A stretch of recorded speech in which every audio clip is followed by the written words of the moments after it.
अच्छा जी, शुरू करते हैं। अस्सलाम वालेकुम। क्या हाल चाल है भाई, खैरियत है? अच्छा, लास्ट क्लास में हमने क्या किया था, याद है? बूटस्ट्रैप का इंट्रो। इंट्रो लिया था, सही हो गया भाई। सर आज बूटस्ट्रैप के साथ कोई एक्टिविटी कर लेते हैं, सीख भी लेंगे। बूटस्ट्रैप सीख लें और फिर एक्टिविटी करते हैं कोई। सही है। और असाइनमेंट वगैरह का भी कुछ कहा था, ऐसा ही सर लास्ट या वाला नहीं सबमिट कहा है। था? कहा तो था। लास्ट वाला सबमिट है, नया वाला है। ये कहा था मैंने। तो सिर्फ एक बच्चे को याद है, बाकी लोगों को याद नहीं। ये था ना? Yes sir. तो अभी भी इतने सारे लोग हैं कैसे हमारी क्लास में, मुझे ये समझ में नहीं आता है। सर आपने लास्ट टाइम तकरीबन 150 प्लस लोग हैं, जबकि इतनी तो जगह भी नहीं है। तो निकालना पड़ेंगे मुझे लग रहा है ये ना। 44 लोग लग रहे हैं मुझे ये सारे। ठीक है, बाकी मुझे एक्स्ट्रा लग रहा है, ये 110 लोगों को निकाल देते हैं। सही है, क्या ख्याल है?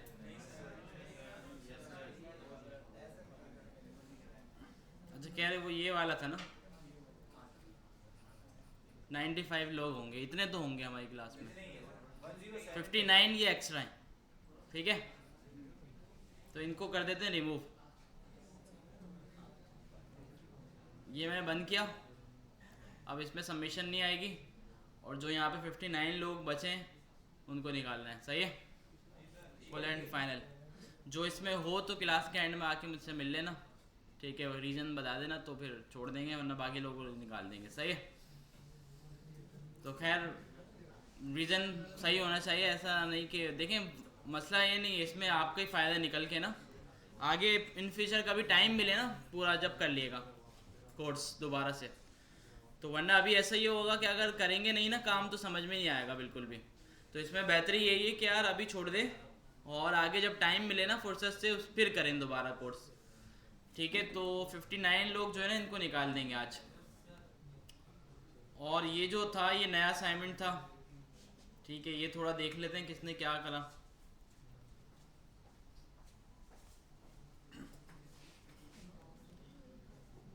दिखने में तो बहुत अच्छा लग रहा है भाई।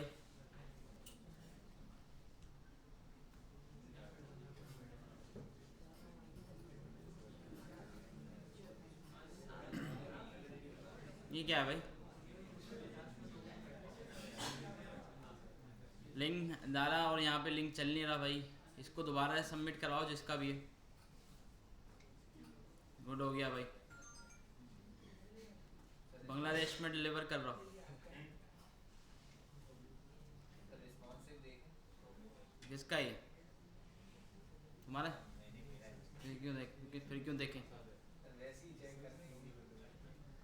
अच्छा भाई, इतना ही कर रहा है? काम चल रहा है। रिस्पॉन्सिव नहीं है? क्यों भाई? ये तो गलती है ना भाई, पूरा बना के जो है ना बाद में रिस्पॉन्सिव कोई होता है? अगर पूरी वेबसाइट बना दोगे बाद में रिस्पॉन्सिव करने बैठोगे तो कभी भी नहीं होगा, मसले आते रहेंगे। आप लोग मेरे पास लेके आ जाते तो ये बड़ी बड़ी वेबसाइट बना के ये रिस्पॉन्सिव नहीं हो रहा, तो मैं भी अगर उस पर पूरा दिन भी लगा दूँ मुझसे भी नहीं होगा वो। कि मुझे क्या, आपने हज़ारों लाइन का कोड लिखा है, उसको एक एक को जाके देखना सही करना तो बहुत मुश्किल बन जाएगा। तो जब मैं नहीं कर पाऊंगा तो आप कैसे करेंगे? आप ऐसे सोच के पूरा बना देते हैं और फिर बोलते हैं आराम से बाद में रिस्पॉन्सिव कर लेंगे। कैसे बाद में आपको खुद समझ में नहीं आना है कि कैसे करें। तो ये जो हेडर आपने बनाया ना, जब तक ये रिस्पॉन्सिव ना हो जाए नीचे नहीं आना है आपने। ये तरीका है काम करने का। हेडर बना लिया आपने, रिस्पॉन्सिव नहीं होगा, फिर आप किसी से पूछेंगे, मेरे से पूछेंगे तो मैं आपको बता भी दूंगा यार ये मसला आ रहा है, इसको सही करो, रिस्पॉन्सिव हो जाएगा। अगर आप पूरी वेबसाइट लेके आएंगे, बोलेंगे यार रिस्पॉन्सिव नहीं हो रहा सर, इसको रिस्पॉन्सिव करके दिखा दें, तो मुझे तो समझ में नहीं आता मैं कैसे उसको करके दिखाऊंगा। तो भाई इतना सारा कोड उसमें लिखा हुआ है, आपने क्या फ्लो रखा है उसका, क्या नहीं, क्या चीज़ें उसमें यूज़ की हैं क्या नहीं, ये तो पता ही नहीं चलेगा। ठीक है, तो इस वजह से जब जब थोड़ा थोड़ा काम करते हैं ना तो उसी वक्त रिस्पॉन्सिव करते रहते हैं चीज़ों को, ताकि बाद में जाके ज़्यादा इशू ना आए। ओपन नहीं हो रही। इमेज नहीं सर, वो वेबसाइट पहली वाली मेरी है, मैंने सर्च पे ऐड की थी, उसमें चल रही थी, अभी ओपन नहीं हो रही। तो दोबारा कर दो, सर जैसे ही होता है उसमें चल रहा होता है, बाद में फिर नहीं तो चलता। नेटलिफाई पे कर दो फिर। लेकिन जब भी आपको 3-4 होस्टिंग बता दी ना कि यार कोई एक मसला करे तो आप कोई भी कर सकते हैं होस्टिंग, कोई ऐसा मसला नहीं है, ठीक है।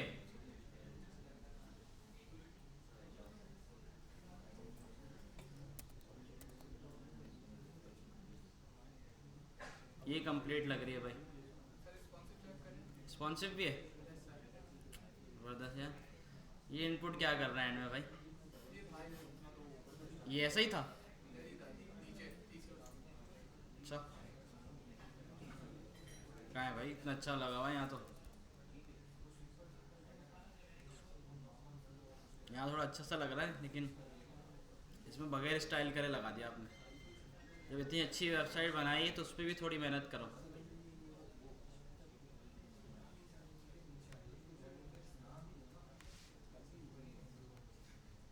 ये रिस्पॉन्सिव है,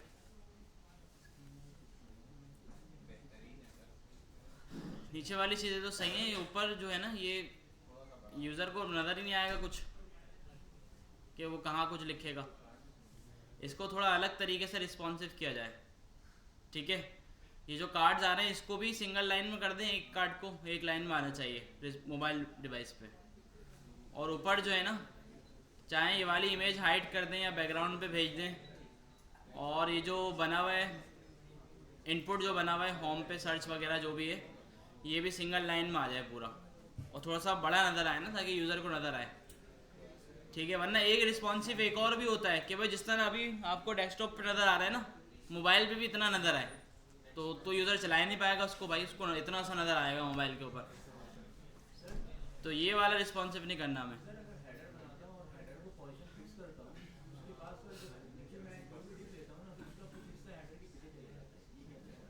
हेडर के पीछे चले आता है तो पोजीशन फिक्स हो गई या एब्सोल्यूट हो गई, दोनों क्या करते हैं अपनी स्पेस छोड़ देती हैं। आपको बताया इनकी स्पेस जो है ना नीचे वाला डिव ले लेता है, तो इस वजह से ऊपर चले आता है। तो उसको मार्जिन टॉप दे दें, जितना हेडर की हाइट है उतना मार्जिन टॉप दे दें। तो हेडर को टॉप भी बताएं ना, फिक्स दे दिया, और टॉप भी बताएं कि टॉप पे जाए 0 px। टॉप नहीं बताएंगे तो फिर वो साथ ही नीचे आएगा, ठीक है। पोजीशन फिक्स्ड या एब्सोल्यूट कभी भी यूज़ करते हैं तो उसको पोजीशन भी बताया करें कि इसको कहाँ फिक्स करना है। सर ये रिलेटिव और एब्सोल्यूट में क्या थोड़ा सा ऐसा इशू आता है सर।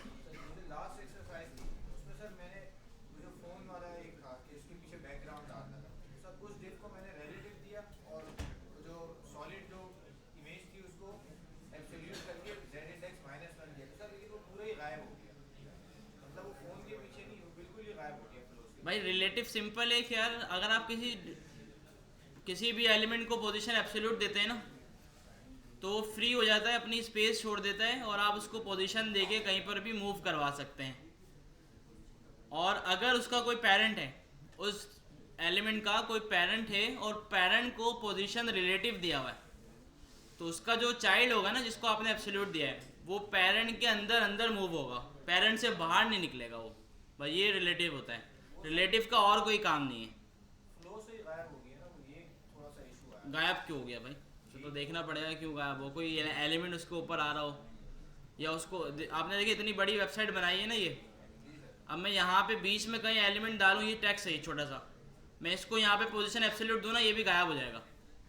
और ये हो सकता है ऊपर कोने में यहाँ पे चला गया हो, ये हो सकता है राइट पे चला गया हो, कहीं पर भी चले आएगा, नज़र नहीं आएगा। इसको पोजीशन बताओगे आपके कहाँ देना है।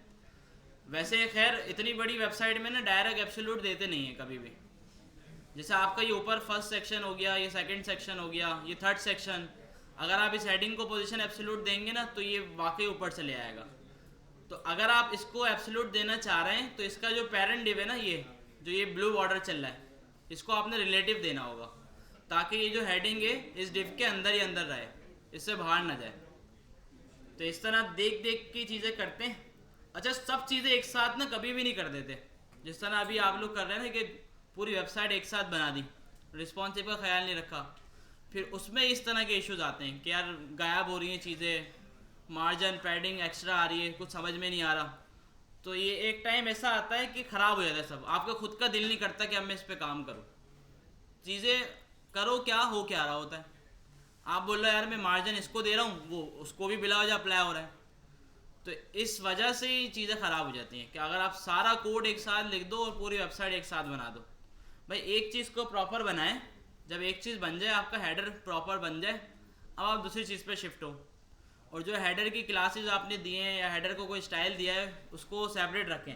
ऐसा ना हो कि हेडर का पास कोई एलिमेंट है, उसकी सेम क्लास है या सेम आईडी है, उसको आपने पोजीशन एब्सोल्यूट दिया हुआ है और वही सेम आईडी या क्लास आपने नीचे भी कहीं यूज़ कर ली, तो उस पर भी वो स्टाइल अप्लाई हो जाएगा, वो ख़राब हो जाएगी।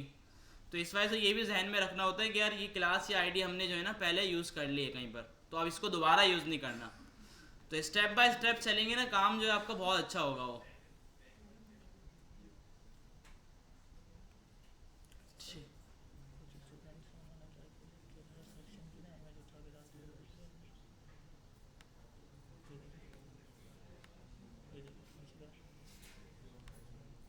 देखो भाई पाकिस्तानी जुगाड़, क्या फ़ायदा है? समझ में आ रही पाकिस्तानी जुगाड़? नहीं आ रही?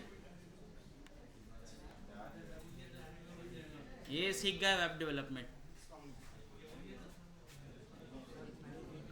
फाइल दी है 128900 मेरा असाइनमेंट है, उसको भी एक दफ़ा बोल देती हूँ। हाँ भाई समझ में आ रही पाकिस्तानी जुगाड़ क्या हुई भी है? कौन है ये? हमारा राइजिंग टैलेंट। अच्छा से 4-5 हैं, एक नहीं 4-5 हैं। कल सब बताओ यार नाम भी लिखे हैं। अली अहमद, कौन है ये? अमार सिद्दीकी लग रहा है मुझे। अच्छा अली अहमद है। उसकी चेक करें इसे। अली अहमद है ना, सिर्फ हेडर इसने हेडर तो बनाया है, लेकिन ये नीचे करें, दूसरा जो तेरा अच्छा एक भी बंदा नहीं है, 4-5 बंदे हैं जिन्होंने ऐसा किया है यार। बताओ यार कौन है भाई? इनको उठाओ और निकालो हाथ के हाथ नाम लो। वाले। हाँ ऐसा करेंगे तो फिर पढ़ ली ना वेब डेवलपमेंट, क्या फ़ायदा है? ऐसा लग रहा है कि आप यूनिवर्सिटी का या स्कूल का एग्ज़ाम दे रहे हैं, बस पास हो जाएं बस, फिर आगे कौन देखता है, आगे कौन जानता है, बस डिग्री होनी चाहिए हाथ में। अम्मार सिद्दीकी, नाम जिसका कॉल कर रहे हैं खड़े हो जल्दी जल्दी। अम्मार सिद्दीकी, कोई भी नहीं है। अली अहमद, सैयद आकिब, मुस्तफ़ा नकवी, हंजला मलिक,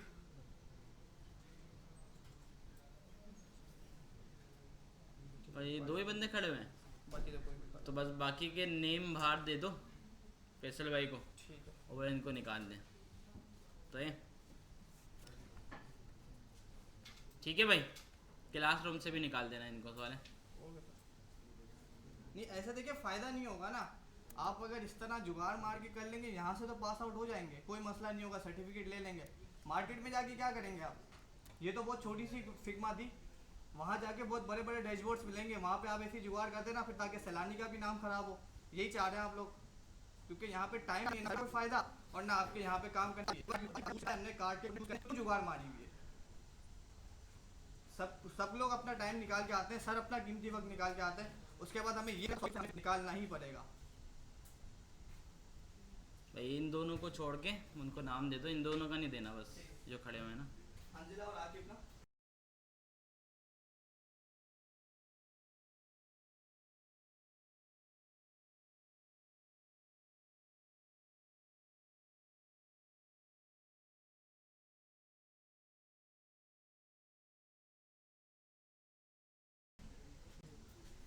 उन लोगों ने भी इमेज लगाई है भाई, क्यों भाई?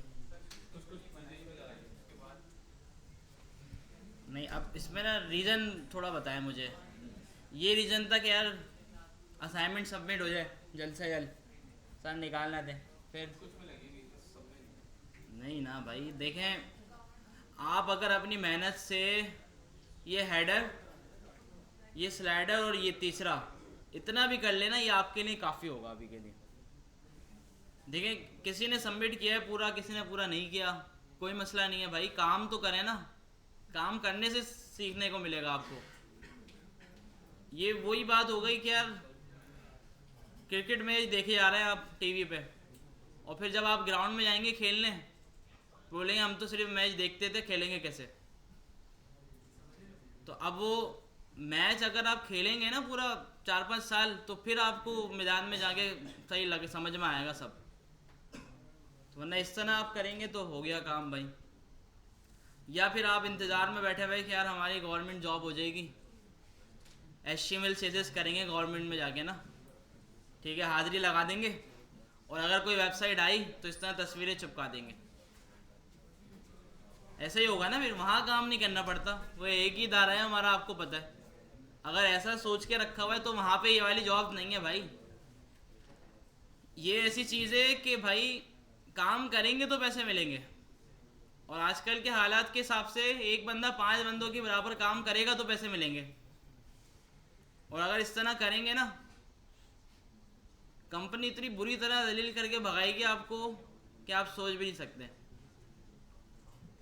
ठीक है, तो भाई खुद से करो, जितना भी हो रहा है, जितना भी समझ में आ रहा है खुद से करना है, इस तरह नहीं करना, ना किसी का कॉपी करें भाई, कोई टेंशन वाली बात नहीं है। देखिए बिला वजह मैं ऐसा नहीं करूँगा यार कि जो कर नहीं रहा ना काम उसको पकड़ के उठा के निकाल दूँ। भाई कोई रीज़न होगा आप शेयर करें, भाई ये रीज़न है यार मुझसे ये नहीं हो पा रहा, तो मैं आपको सजेशन दूंगा भाई ये करो। पढ़ना है ना, सब कुछ करना है, कमाना है पैसे, के आगे जाके हम सीख के कुछ पैसे कमा लेंगे। ऐसे यहाँ पे कोई भी नहीं होगा जो बोल रहा हो यार नहीं मैं तो सर्टिफिकेट लेने आया हूँ सॉफ्टवेयर इंजीनियर, मेरे टैग लग जाएगा, और जब शादी वादी होगी तो बता देंगे कि सॉफ्टवेयर इंजीनियर है लड़का। इस तरह के लिए तो कोई भी नहीं आया होगा यकीनन भाई। तो सारे यही सोच के आए कि आगे थोड़ा कमा लेंगे भाई। या ऐसा भी होता है भाई कि देखिए बहुत लोग ऐसे हैं, कल भी मुझे इतने लोग मिले यार, बोला यार इतनी महंगी यूनिवर्सिटी में जा रहे हैं, बोला यार हमारे माँ बाप हमें पढ़ा रहे हैं ना, और उनको एहसास हो रहा है कि यार हमारे माँ बाप ने इतना पैसा लगाया हमारे ऊपर, अब मैं कुछ रिटर्न बैक करना चाह रहा हूँ, मेरा यूनिवर्सिटी में आखिरी साल है, मुझे कुछ भी नहीं आ रहा, तो मैं ये कोर्स सीख के कुछ करना चाह रहा हूँ। मैंने कहा चलो यार जज्बा तुम्हारा बहुत अच्छा है, बहुत अच्छी बात है तुम्हारी ना कि तुम रिटर्न बैक करना चाह रहे हो, तो लेकिन इस तरह करेंगे तो फिर हो गया रिटर्न बैक। एहसास नहीं है ना भाई, अब जो अपने पैसे लगा के पढ़ रहा होगा ना उसको एहसास होगा, वो ज़्यादा जल्दी चाहता होगा कि यार नहीं मैं कुछ कमाने लग जाऊं ताकि मेरी यूनिवर्सिटी की फ़ीस निकल जाए। है कोई जो अपने पैसों से पढ़ रहा है? दें कितने कम लोग हैं हमारे पास, बाकी सारे बस घर वालों के खर्चे पे चल रहे हैं, पल रहे हैं। ठीक है, तो अगर इस तरह से होगा तो फिर यही होगा भाई। तो कोशिश करें भाई इस तरह ना करें, जो भी प्रॉब्लम है जो भी मसला है डिस्कस करें आके, कुछ ना कुछ हल उसका ज़रूर निकलेगा, निकालेंगे। ठीक है, और अभी देखें बिल्कुल स्टार्ट लिया है हमने, अभी किसी से हो नहीं रहा, रिस्पॉन्सिव नहीं हो रहा, CSS में इश्यूज आ रहे हैं, कुछ समझ में नहीं आ रहा, कोई मसले वाली बात नहीं है, इतनी जल्दी किसी को भी समझ में नहीं आता भाई। जितना जल्दी आप चाह रहे हैं ना यार, आपने अभी 2-3 महीने आपको हुए, आप चाह रहे हैं कि यार फुल एक्सपर्ट बन जाऊं मैं, कभी भी नहीं हो सकता, पॉसिबल ही नहीं है। 2-3 महीने में भी हमारी हफ्ते में एक क्लास है 2 घंटे की, जो 2 घंटे रोज़ क्लास लेने आते हैं ना स्टूडेंट, मैं उनको बोलता हूँ यार ये रोज़ 2 घंटे क्लास लेने से कुछ भी नहीं होगा, आपकी तो हफ्ते में 2 घंटे क्लास है, तो इसमें आप सोचें क्या होगा। तो इस वजह से असाइनमेंट होता है कि आप पूरे हफ्ते बैठ के इसमें लगे रहें, डेली आप कुछ ना कुछ कर रहे हो। अगर आप एक हफ्ता छोड़ देते हैं सब भूल जाएंगे, और जो बंदा एक क्लास की छुट्टी कर लेता है तो फिर तो वो आता है 15 दिन बाद एक क्लास लेना। आप सोचें ना 15 दिन बाद क्लास ले रहा है, अब जो क्लास 15 दिन में एक बार होगी तो उसमें बंदा कैसे पढ़ेगा आप खुद बताएं। और जिसने 2 क्लास की छुट्टी कर ली अब वो तो समझे महीने बाद मिल रहा है हमसे। अब 1 महीने में एक क्लास से कभी कोई पढ़ सकता है? बिल्कुल भी नहीं पढ़ सकता भाई, मेरे ख्याल से तो नहीं पढ़ सकता। अगर आप में से कोई ऐसा है जो बोलता है हाँ नहीं पढ़ लेगा 1 महीने में एक क्लास वाला, तो मुझे बताएं। तो ऐसे भी लोग हैं हमारे पास जो 2-2 छुट्टियां कर रहे हैं, एक क्लास लेने आ जाते हैं, फिर आश्रय में रहते हैं कि यार ऑनलाइन वीडियो से कवर कर लेंगे, लेकिन वो बात नहीं आती उसमें, जितनी बात जो है ना क्लास में आती है। ऑनलाइन वीडियो देख के यूट्यूब पे वो इतनी बात नहीं आती, उसमें आपका हाँ फ़ायदा ये होता है कि आप जो क्लास लेके गए ना थोड़ा सा देख के उसमें रिवीजन हो जाता है। कोई चीज़ आपने क्लास में मिस कर दी हो बातें करके, जो कि आप करते हैं अक्सर, और वो आप बाद में फिर देख लेते हैं यूट्यूब से जाके। काफ़ी सारी चीज़ें होती हैं कि इसी रीज़न से लोगों को ना समझ में नहीं आता, कोई अच्छा टॉपिक चल रहा हो ना, बातें करते हैं आपस में मिस कर देते हैं। और काफ़ी बार ऐसा हुआ है, अभी बीच में पिछले बैच का एक टेस्ट लिया था मैंने, टेस्ट में ऐसी चीज़ आ गई, स्टूडेंट जो है बोला यार आपने पढ़ाया नहीं, हमें ये आ गया हमारे पास। तो मैंने सबको खड़ा किया, मैं सारे इनको बताओ भाई ये कब पढ़ाया, सबने बताया। बोला उस दिन वो भी आया था जिस दिन मैंने वो टॉपिक पढ़ाया था। अब उसको पता ही नहीं है कि मैंने पढ़ाया या नहीं पढ़ाया। तो इस तरह ये वजह होती है। ठीक है, तो किसका अच्छा है भाई, और कौन चाहता है मैं देखूं उसका? क्या नेम है, क्या नेम है? नेम तो बताओ। सर एक अच्छा नहीं है लेकिन देख ले 128900 वो है। नेम बताएं, नेम। फहाद हसन। सर ये रहा सामने, ये रहा सामने, कहाँ है? सारे सामने ये रहा। हसन इकबाल। हसन इकबाल। ये जहाँ पर हसन इकबाल, आपने जिप फाइल सबमिट करवाई है, लेकिन फाइल हॉस्टिंग से मैंने कैसे लास्ट टाइम होगा? आपको बताया तो था, मैंने इसीलिए तो पढ़ाई थी। ऑफिस के सिस्टम से हो नहीं पा रहा था, मैंने सिस्टम खराब है, जैसे ही होता है। अब ये अगर खोल के देखेंगे ना, इसमें पूरी क्लास निकल जाएगी हमारी। और कोई है? मोहम्मद उमर।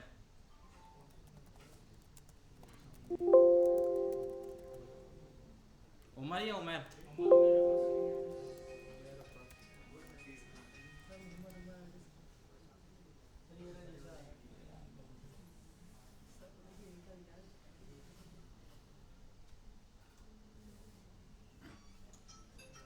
सही है भाई, देखें अच्छा बना है। देखिए अभी इस लेवल तक का भी अगर आप बना लेना बहुत अच्छी बात है। बिल्कुल एक्यूरेट नहीं है, लेकिन फिर भी इतना भी अगर आप कोई बना लेना तो यार ज़बरदस्त है। रिस्पॉन्सिव भी है।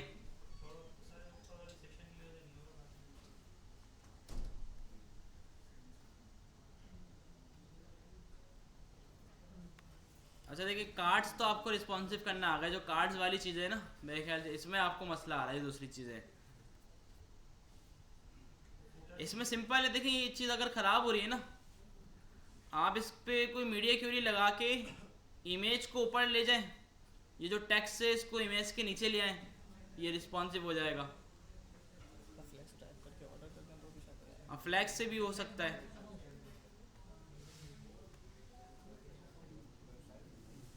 ठीक है, और कोई है?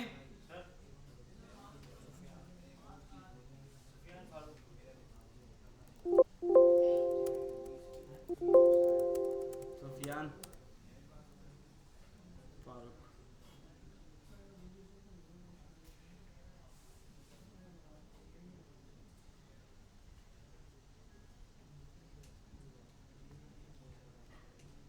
ये तो बेहतरीन बना दिया, अच्छा रिस्पॉन्सिव है। थोड़ा इशू चलेगा, फुटर भी बना दो।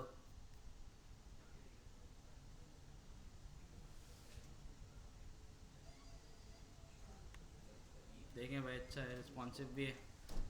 थोड़ा बहुत इशू है वो थोड़ा सही कर देंगे तो और अच्छा हो जाएगा। देखिए जिस तरह ये किया है ना, ये पिक्चर नीचे आ गई और वो ऊपर चला गया, इस तरह भी कर सकते हैं। और चाहें तो इस पिक्चर को पूरी हाइड भी कर सकते हैं मोबाइल पे नज़र ही ना आए। बाकी देखें कार्ड्स बिल्कुल, देखें इसमें क्या करें, मोबाइल की एक मीडिया क्यूरी लगा के मार्जिन बॉटम दे दें, ताकि इन दोनों के बीच में थोड़ा सा मार्जिन ऐड हो जाए और थोड़ा और अच्छा लगेगा फिर ये। ठीक है, इस तरह की जो बड़ी हेडिंग्स होती हैं मोबाइल पे, इसको थोड़ा छोटा कर दें, थोड़ा सा, ताकि स्पेसिंग आ जाए थोड़ी लेफ्ट और राइट पर और अच्छा लगे।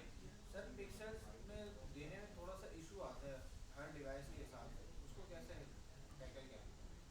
पीएक्स में भाई देने का इतना मसला नहीं है। आप जो ईएम में भी दे सकते हैं, परसेंटेज में भी दे सकते हैं। परसेंटेज में कैसे देंगे, वो परसेंटेज भी जो है ना पेरेंट को देखता है वैसे।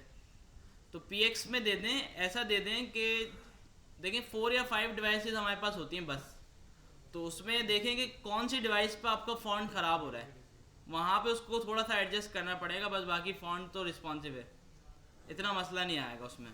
देखिए इसमें अगर ये थोड़ा सा बड़ा लग रहा है ना, तो आप इसको इस डिवाइस के साइज़ की मीडिया क्यूरी लगा के थोड़ा सा इसको कम कर दें फ़ॉन्ट को। 45 px दिया हुआ है, देखें इतना सही लग रहा है ये। देखें इस डिवाइस पर अच्छा लग रहा है, पहले वाले से ये ज़्यादा बेहतर लग रहा है। तो इसको इस तरह हैंडल कर सकते हैं हम। बाकी देखें इशू आ रहा है, इसी वजह से आ रहा होगा, ये एब्सोल्यूट वगैरह दिया हुआ होगा। अच्छा, पोजीशन से ना बिला वजह ना खेलें कभी भी। पोजीशन से अगर बिला वजह आप खेलेंगे तो आपको बड़े इशू आएंगे, कि काफ़ी लोग ऐसे भी हैं कि कोई चीज़ इधर उधर नहीं हो रही होती ना उनसे, मार्जिन से मसला आ रहा हो, वो क्या करते हैं पोजीशन देके उसको फोर्सफुली कहीं पर भी ले जाते हैं उठा के। जैसे अब मैं चाहते हैं यार ये फीचर रेस्टोरेंट जो थोड़ा ओपन नज़र आए, अब वो हो नहीं रहा हमसे किसी तरीके से, हम क्या करते हैं इसको पोजीशन एब्सोल्यूट दिया, अब तो फ्री हो गया, अब उसको कहीं पर भी हम लेके जा सकते हैं। तो इस तरह से करके पूरी वेबसाइट बना देते हैं, और फिर बाद में वो वेबसाइट जो है ना अजाब बन जाती है, उसको सही करना किसी से भी सही नहीं होगी वो। इसका अल्टरनेट ये होता है कि भाई आप देखें कि आप कहाँ गलती कर रहे हैं, मार्जिन क्यों अप्लाई नहीं हो रहा। सिंपल देखें, अब एक ने क्या किया हुआ कि भाई ये ऊपर हेडर है, ये स्लाइडर है समझे मिसाल के तौर पे, अब इसको जो है ना हेडर के नीचे लेके आना है, ठीक है। तो क्या किया हुआ भाई, पूरे इस डिव को, ये जो येलो बैकग्राउंड है जिसका, इस डिव को पोजीशन एब्सोल्यूट दिया और टॉप से 40px दे दिया, तो ये हेडर के यहाँ पे आ गया। अब नीचे वाला डिव बनाया, सेक्शन बनाया। अच्छा, नीचे वाला जब सेक्शन बनाया है ना, तो ऊपर वाले को पोजीशन एब्सोल्यूट ऑलरेडी दिया हुआ है, तो नीचे वाला जो है ना वो ऊपर चले आएगा, क्योंकि उसकी स्पेस तो फ्री है। अगर आपने ऊपर वाले सेक्शन को एब्सोल्यूट देके सेट किया है तो नीचे वाला भी ख़राब होना है। क्यों? क्योंकि उसने अपनी स्पेस फ्री कर दी है, तो नीचे वाला जो सेक्शन है वो उसके ऊपर चले आएगा। तो फिर आप इसको भी एब्सोल्यूट देके नीचे ले आएंगे, इसको भी आपने कहा भाई एब्सोल्यूट और टॉप से दे दो 1000px, तो वो नीचे आ जाएगा, सेट हो गया। तो इस तरह खुशी से हम काम करते करते सारे ख़राब होते रहेंगे, हम उनको एब्सोल्यूट देके फोर्सफुली नीचे ला ला के चलते रहेंगे। इसका सही हल क्या था भाई, हेडर है, हेडर को आपने अगर फिक्स दिया हुआ है, हेडर ने अपनी स्पेस छोड़ दी है, तो ऊपर वाला जो डिव है उसको सिर्फ आप मार्जिन टॉप दे दें, तो वो हेडर को छोड़ के नीचे से शुरू होगा। जितनी भी हेडर की हाइट है उतना इसको सेट कर दें, ठीक है। और इसके अलावा जब जब आप कोई नीचे डिव बनाते रहेंगे वो नीचे से शुरू होगा, वो ऊपर नहीं आएगा, क्योंकि इसने अपनी जगह जो है ना वो रखी है अपने पास। एब्सोल्यूट देंगे तो इश्यूज आएंगे। एब्सोल्यूट और फिक्स वगैरह देंगे हर जगह नहीं चलते, ज़रूरत पड़ने पर काम आते हैं, ठीक है। जैसे हेडर को फिक्स रखना था तो फिक्स काम आया। कोई ऐसा एलिमेंट है जिसे नोटिफिकेशन के ऊपर आइकन आ रहा होता है 1 2 3 4, उसको एब्सोल्यूट दे सकते हैं आप इन जगहों पे, हर जगह ये नहीं चलेगा। बाकी अच्छा काम किया भाई, यूआई वगैरह जो है ना बहुत अच्छी बनाई है। देखिए जिस तरह ये है ना 15% ऑफ आ रहा है, वैसे ही शायद ये भी इमेज है, वरना करना ये था इसका कि यार ये एक पूरा कार्ड बनता और ये जो है ना 2 डिव बनते हैं, जो ऊपर फास्ट नज़र आ रहा है, और ये खुद बनाना है, क्योंकि किसी पे 20% ऑफ है, किसी पे 15% ऑफ है। क्या डिज़ाइनर से हम इमेजेस बनवाते रहेंगे? अगर ऐसा काम करेंगे ना फिर तो हमें डिज़ाइनर भी रखने पड़ेंगे 2-3 अपने साथ, कि भाई इमेज बना बना के दो, चेंज कर करके हम लगाते रहेंगे इमेज, और वेबसाइट पे इमेजेस का लोड बढ़ जाएगा इतना। आप सोचें ना, ये अगर टेक्स्ट होता तो लोड कम होता, अगर ये इमेज है तो लोड बहुत ज़्यादा, इमेज बड़ी होती है। तो इसको हमें क्या करना था, हाँ ये जो पीछे जो डिश नज़र आ रही है आपको, ये प्रोडक्ट होना चाहिए इमेज, इसको तो खैर खुद नहीं बना सकते, ये इमेज होनी चाहिए। और इसके ऊपर जो टैग नज़र आ रहे हैं ना, ये आप क्या करेंगे, ये इस पूरे कार्ड के डिव के अंदर एक डिव बनाएंगे, इसको इस तरह का स्टाइल देंगे, पोजीशन एब्सोल्यूट से सेट कर देंगे। और पोजीशन एब्सोल्यूट देने से पहले इस कार्ड को आप पोजीशन रिलेटिव दे देंगे, ताकि ये जो टैग है कार्ड के अंदर ही रहे। समझे भाई? ठीक है, तो एक काम करते हैं, ये कार्ड मैं आपको बना के दिखाता हूँ, ये वाला पूरा ये कैसे बनता है।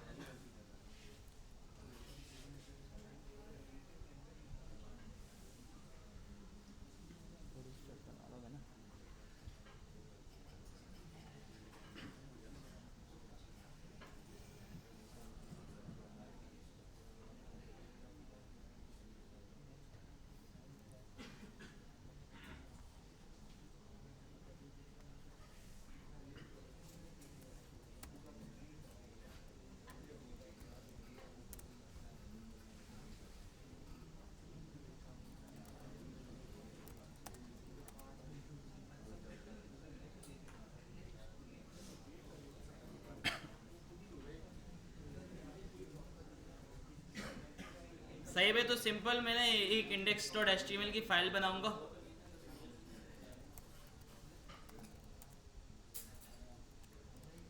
और इसमें जो है ना एक हम फाइल बना लेते हैं। क्या करना है, ज़रूरत क्या है, ज़रूरत नहीं है तो फिर छोड़ो। बगैर वाईफाई के भी HTML CSS चलेगी, ऐसा ही है। यही तो फ़ायदा है इसका, या बगैर इंटरनेट के भी हम काम कर सकते हैं। लोकल होस्ट क्या, इसको तो डायरेक्ट चलाते हैं ना हम। अच्छा जी, तो एक इंडेक्स की फ़ाइल बन गई और एक CSS की बन गई, HTML और CSS की। एक मैंने div बना दिया। अब हम बना रहे हैं ये वाला कार्ड। ठीक है, तो कौन सी इमेज ज़्यादा अच्छी लग रही है, ये वाली। लेकिन इस पर इमेज खैर इन्होंने पूरे टैग्स के साथ उठाई हुई है ना, तो हम फिग्मा में जाके उस इमेज को उठाते हैं। अच्छा, अगर आप ये बूटस्ट्रैप से बनाते हैं ना, बूटस्ट्रैप थोड़ा बहुत बताया था ना मैंने, कंपोनेंट यूज़ करना तो बता दिए थे ना कि ये कंपोनेंट ऐसे यूज़ होगा। तो ये कार्ड बड़े आराम से बन जाता है अगर आप बूटस्ट्रैप से बनाते हैं। लॉगिन करना पड़ेगा हमें ना ये इमेज उठाने के लिए।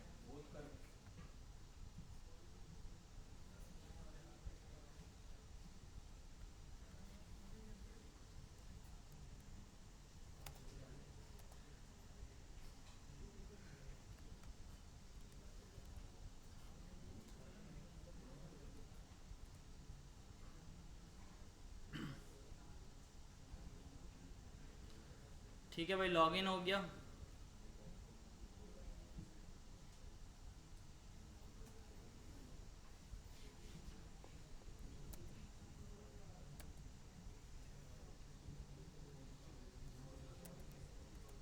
कैसे होता है इसमें, कैसे?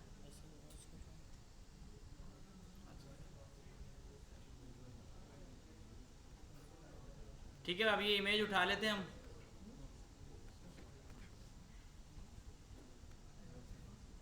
इमेज सेलेक्ट की,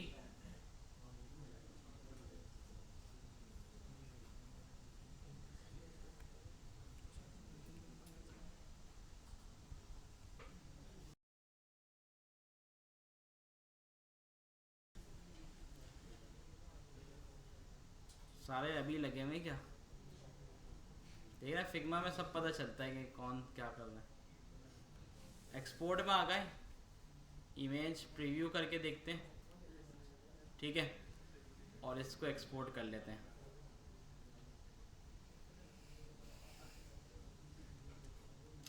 इस इमेज को यहाँ से उठा के हम अपने फोल्डर में लेके आ जाते हैं।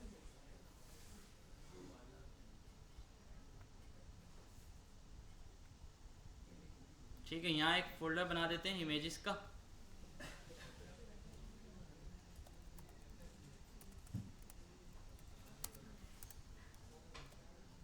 और यहाँ इमेज रख दी मैंने। ठीक है, अच्छा अब हम क्या करते हैं,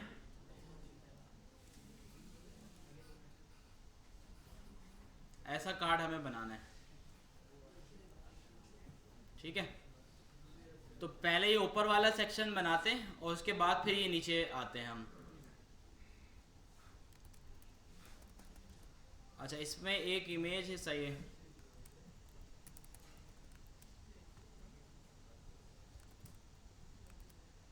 एक आ जाएगी इमेज। ठीक है, इमेज का पाथ दे देते हैं। ठीक है, ये इमेज है हमारी, इसको क्लास दे दी कार्ड, और इसको क्लास दे देते हैं कार्ड इमेज। ठीक है,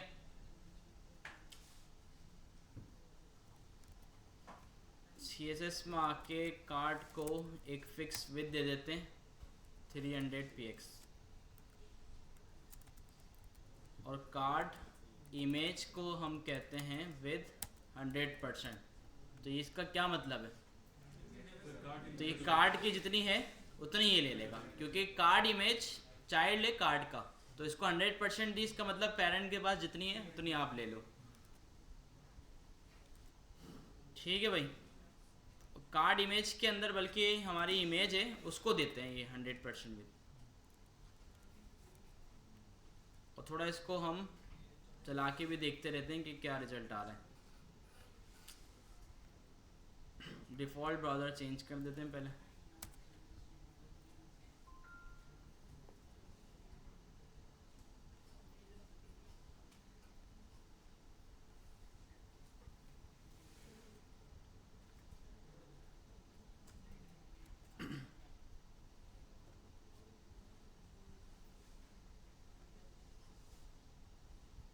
ठीक है भाई,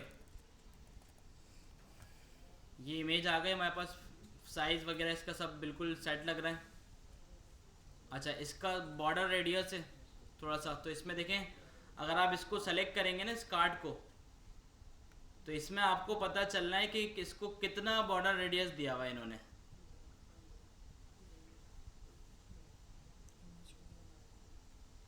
इमेज को सेलेक्ट करेंगे ना आप तो ये बता देगा आपको। देखिए रेडियस दिया हुआ है 16px, ठीक है। तो आप इमेज को आए और यहाँ पे बॉर्डर रेडियस दे दें 16px, ठीक है। तो जो लुक फिग्मा में आ रहा था वो यहाँ पे आ जाएगा। सेट है भाई। अच्छा, अब इसमें है 2 टैग लगे हुए, एक लिखा हुआ है 10% ऑफ और एक है फास्ट, ठीक है। तो इसका जो ये छोटा सा टैग है ना, ये हम आइकन यूज कर सकते हैं इमेज की जगह, क्योंकि इमेज थोड़ी सी हेवी हो जाएगी। आइकन जो है वो थोड़ा सा लाइट वेट होगा, उसको हम उठा लेते हैं। आइकन के लिए बताया था फॉन्ट ऑसम, वो हम यूज कर सकते हैं।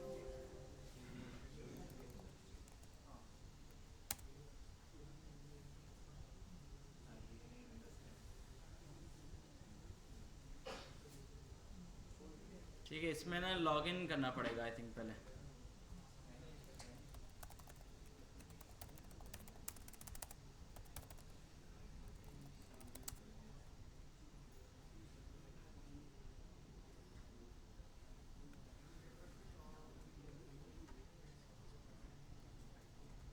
ठीक है, तो इसमें कैसे लगा रहे थे हम, किट में जाके,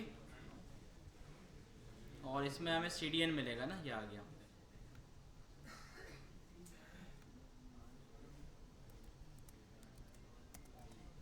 ठीक है भाई, CDN लगा दिया आइकन का। अब आइकन्स में आके इस आइकन को हम बोलते हैं टैग ना, ये वाला आइकन है, इसको टैग बोलते हैं। तो टैग सर्च करते हैं,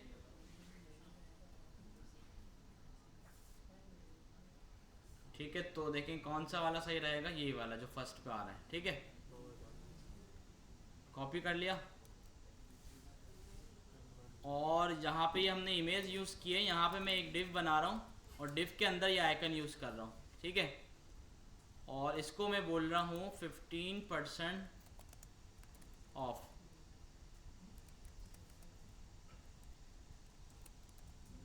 ठीक है। और इसको क्लास दे देते हैं हम प्राइस टैग या सेल टैग, ठीक है। अच्छा, कार्ड इमेज वाला जो मेरा डिव है ना, इसको मैं दे दूंगा पोजीशन रिलेटिव, क्यों। और सेल टैग को मैंने कहा भाई इसको एक विड्थ दे दो 100px की, ठीक है भाई। हाइट की खैर इतनी ज़रूरत नहीं है, वो खुद ऑटो ले लेगा, ठीक है। और इसके अलावा इसका जो बैकग्राउंड कलर है वो मालूम कैसे करें, इस पे जाके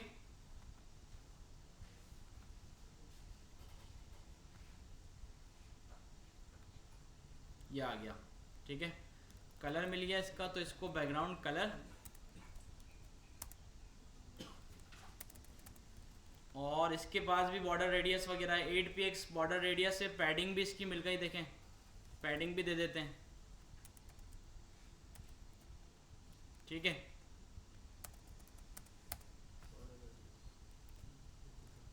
और बॉर्डर रेडियस कितना है इसका 8px।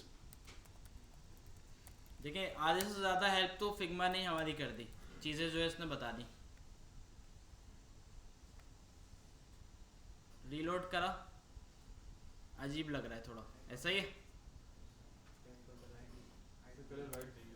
पैडिंग ऐसे हमें देनी थी क्योंकि पैडिंग अप्लाई नहीं हुई, ठीक है। कॉमा आ रहा था ना बीच में, अब पैडिंग अप्लाई हुई है, ठीक है। फिग्मा में कॉमा आ रहा था बीच में, तो इसमें कॉमा नहीं आता। टेक्स्ट का कलर हम कर देते हैं वाइट,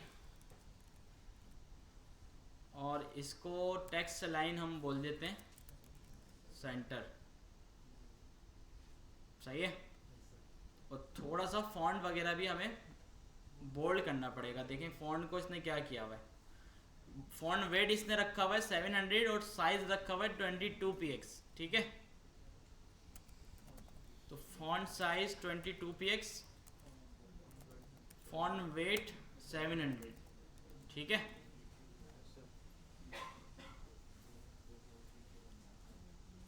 और अगर आप, अच्छा हमारे हिसाब से थोड़ा सा ये बड़ा हो गया तो हम इसको चाहें तो फॉन्ट को थोड़ा सा छोटा भी कर सकते हैं, ठीक है।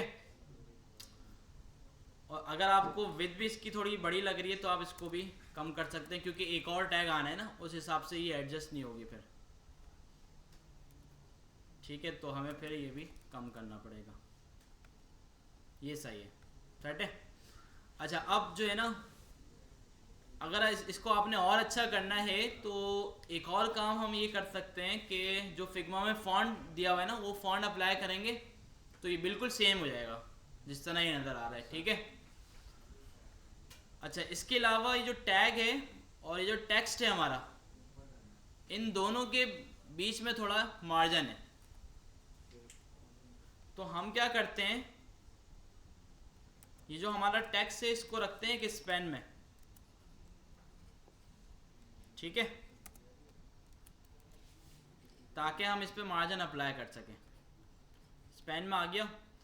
सेल टैग के अंदर एक स्पैन है, तो यहाँ पर आके मैं बोलता हूँ कि स्पैन मार्जिन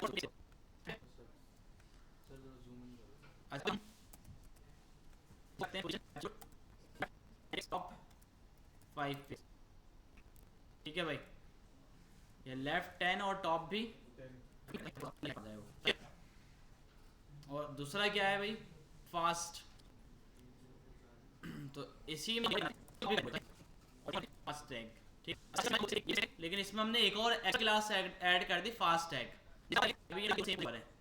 गायब हो गया, वही वाली बात आपकी वाली, क्यों दोनों एक दूसरे के ऊपर हैं, इस वजह से नजर नहीं आ रहा, उसने स्पेस अपनी फ्री करी और दूसरे वाले ने उसकी स्पेस ले ली पीछे। तो हम क्या कर सकते हैं भाई, फास्ट बोलते हैं कि भाई लेफ्ट से थोड़ा सा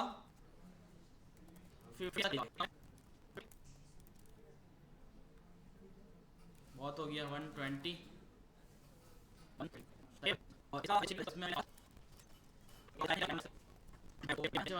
ये फ्री है तो कौन, और जो बैकग्राउंड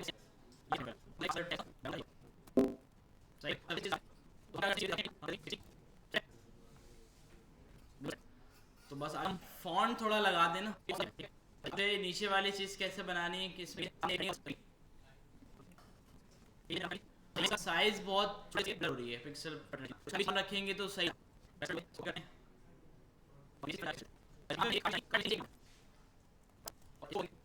डिटेल, ठीक है। और दूसरा क्या है, रेटिंग ना, रेटिंग डायरेक्ट नीचे हम लिख देंगे, या चले हम लगा देंगे इमेज में, हम देंगे इमेजेस रेस्टोरेंट लोगो। बेहतर ये रहता है कि आप स्पेस वगैरह इसमें से हटाएं इमेज में से और उसका अपने हिसाब से नेम रख के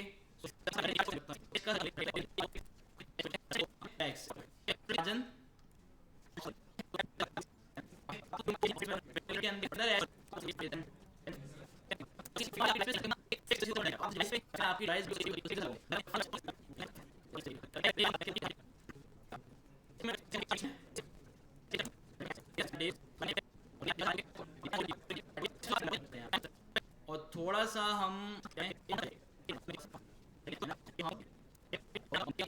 हम नीचे और बना, अच्छा ये तो सही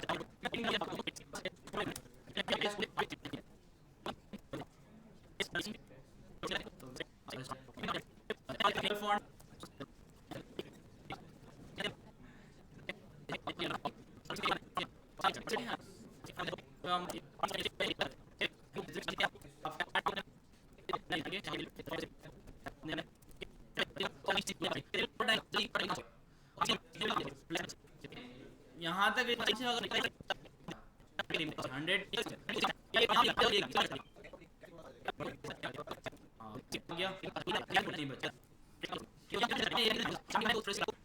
भी यूज नहीं किया।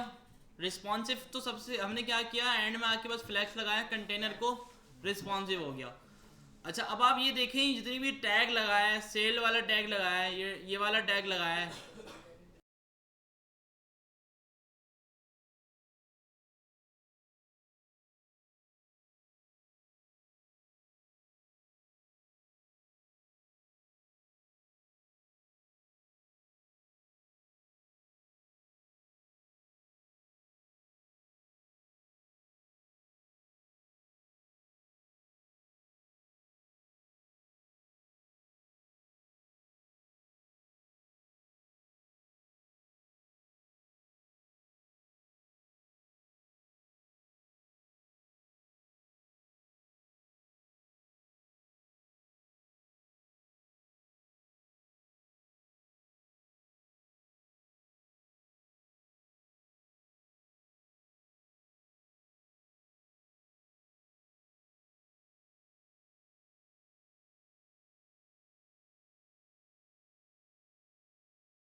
ये अपनी जगह पे रिस्पॉन्सिव भी हो रहा है, कोई यूआई ख़राब नहीं हो रही, कुछ भी नहीं हो रहा।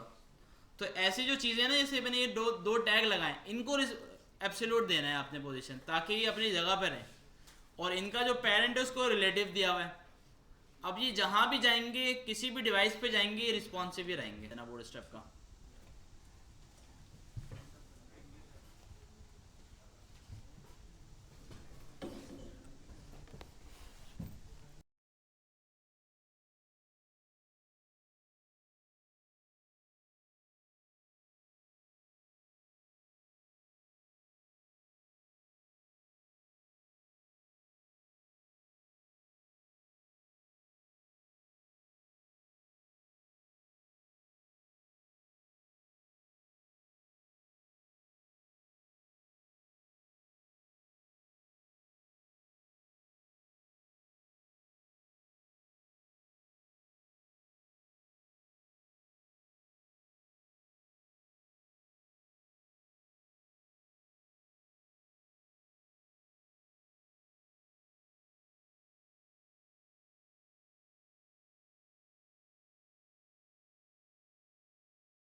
कौन सो रहा है?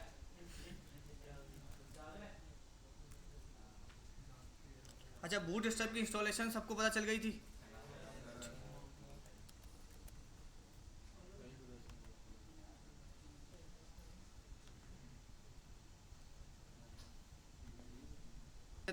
CSS का और जावास्क्रिप्ट का वो चल जाती है, लेकिन उसका थोड़ा सा ड्रॉबैक ये है, अगर आपके यूज़र के इंटरनेट कनेक्टिविटी का इशू है तो आपकी जो बूटस्ट्रैप की क्लासेस है वो अप्लाई नहीं होंगी। तो बेहतर ये होता है कि हम उसको कंपाइल करके अपने पास डाउनलोड करके लगा दें। हमने लास्ट क्लास में लगाई भी थी।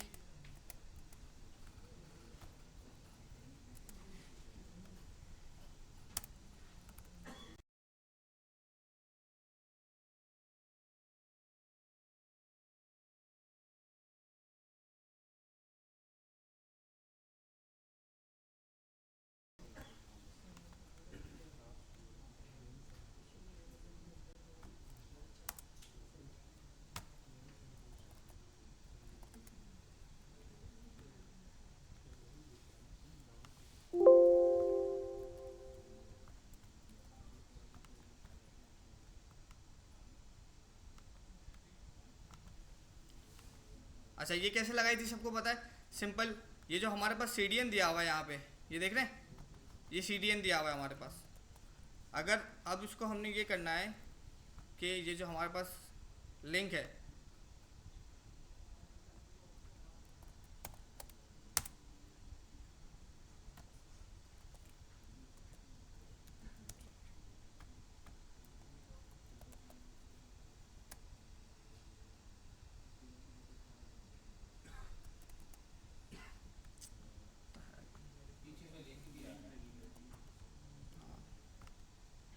एक्चुअली माउस माउस पैड उसका इशू कर रहा है।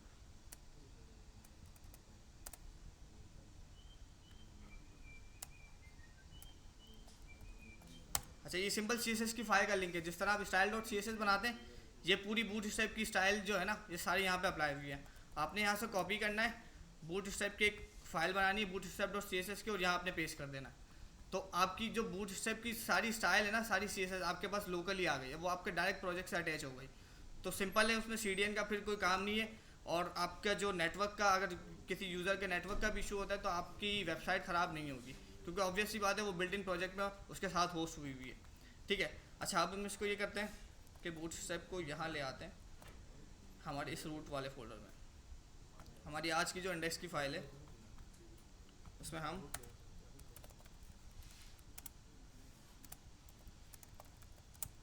इसको बूटस्ट्रैप को भी हमने यहाँ पे अटैच कर दिया। अच्छा, बूटस्ट्रैप का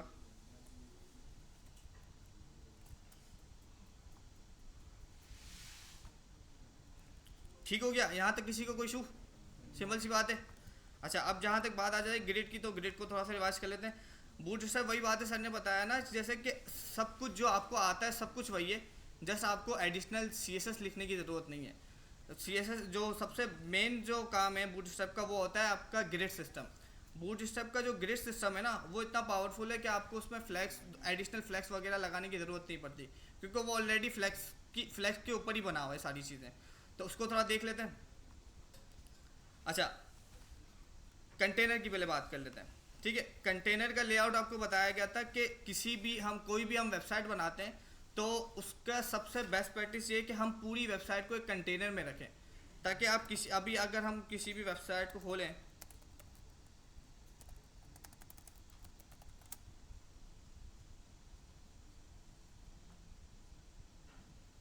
ये अगर हम दराज को खोलते हैं, अब दराज देखें आप, एक पूरे कंटेनर में होगा, आपको इसकी चीज़ें ना इधर उधर जाती हुई नज़र नहीं आ रही होंगी। ये बूटस्ट्रैप का कंटेनर यूज़ हुआ है। आपकी पूरी एक जो वेबसाइट का मेन पेरेंट है ना, उस पर आपने कंटेनर देना है, ताकि वो फिर हर स्क्रीन पे सेट रहे। अच्छा, कंटेनर सेट कैसे होता है? ये कंटेनर का चार्ट है। ठीक है, जस्ट कंटेनर की सिंपल क्लास पे एक्स्ट्रा स्मॉल डिवाइस, जो डिवाइसेस 576px से कम है उनके, वो 100% पे चली जाएंगी। स्मॉल जो 570px से ज़्यादा है तो कंटेनर की विड्थ हो जाएगी 540px। अच्छा, 540px जो होगी ना, वो फिर सेंटर में होगी, वो फिर लेफ्ट और राइट से गैप ले लेगा इस स्मॉल डिवाइसेस पे। Same goes to medium and large as well. ठीक है, ये सारा काम हो गया। अब हमने क्या किया, बूटस्ट्रैप तो हमने लगाई हुई है। अब ये जो कंटेनर है ना, कंटेनर की जो क्लास दी हुई है हमने, हम आते हैं अपने प्रोजेक्ट में। ठीक है, ये देखें, क्या समझ आया?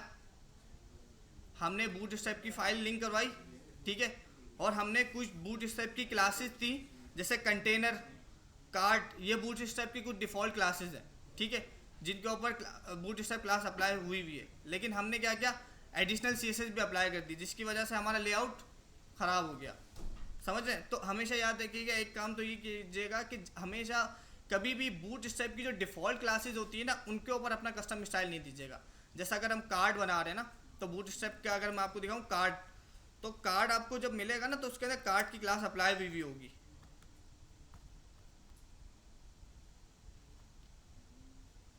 ये देखें, ये कार्ड की क्लास अप्लाई हुई है।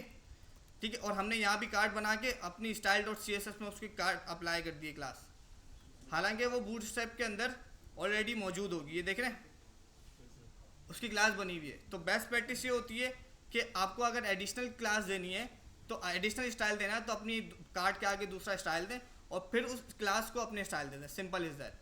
ठीक है, अच्छा, हम इसको ज़रा सेट कर लेते हैं। सबसे पहले ये जो कार्ड है,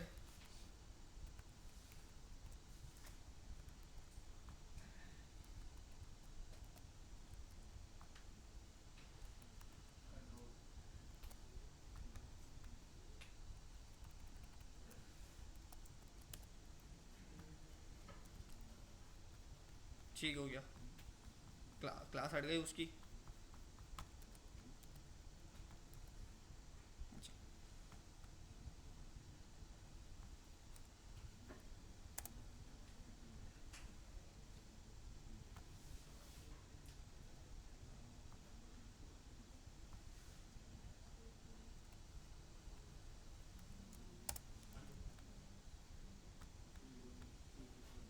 अच्छा, अब हमारी जो क्लासेस हमने अप्लाई की ना, उसको ज़रा हम 2 मिनट के लिए कमेंट कर देते हैं। रेडियस हो गया, बूटस्ट्रैप की default class, okay done. Buttons को हटा देते हैं।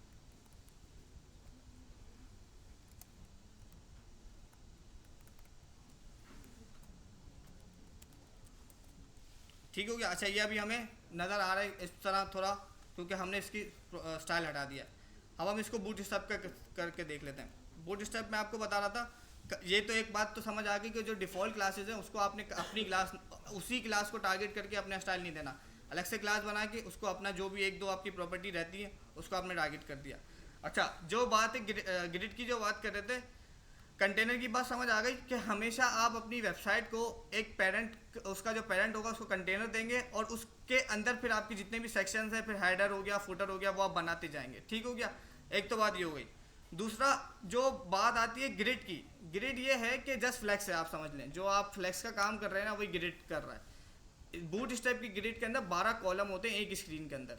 मतलब आप एक ग्रिड, एक जब रॉ बनाते हैं तो उसके अंदर आप एट अ टाइम स्क्रीन पे 12 कॉलम दे सकते हैं, 12 कॉलम एक साथ शो होंगे। ठीक हो गया, उसके बाद वो नीचे ओवरलैप कर जाएंगे, वो फ्लेक्स जिस तरह, अब मैं 12 के बाद दूसरा अगर कोई 13 कार्ड है मेरा, उसको मैं देता हूँ तो वो क्या होगा, वो फ्लेक्स रैप की प्रॉपर्टी अप्लाई होगी उसके ऊपर, क्योंकि बूट स्टेप पे बाय डिफॉल्ट 12 जो कॉलम दिए हुए उसके ऊपर फ्लेक्स लगा हुआ है।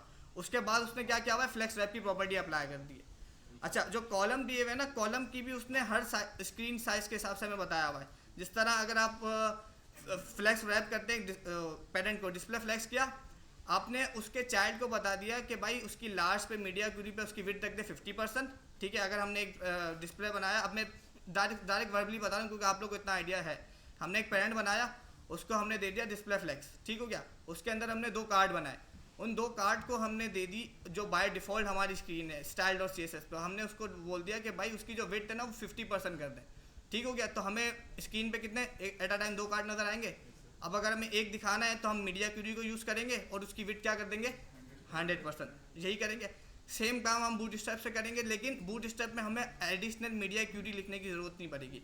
वो जस्ट एक क्लास होती है, call SM, call MD, call LG, call XL। वो क्या करता है, वो स्क्रीन साइजेस के हिसाब से आपकी जितने भी कॉलम्स हैं ना उसको खुद ऑटो एडजस्ट कर देता है।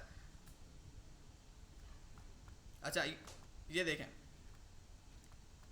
उसका चार्ट मैं आपको दिखा दूं। अच्छा, ये देखें क्लास प्रीफिक्स, ये आपको बता रहा था XX, SM, MD, LG। अच्छा, XS में आप देखेंगे कि क्लास प्रीफिक्स में जस्ट कॉल लिखा हुआ है, कि कॉल के आगे ना अगर यहाँ पे आप 12 दे देते हैं तो वो ऑटोमेटिकली स्मॉल स्क्रीन्स पे ना 12 का कॉलम ले लेगा। उसको हम करके भी देख लेते हैं एक दफ़ा।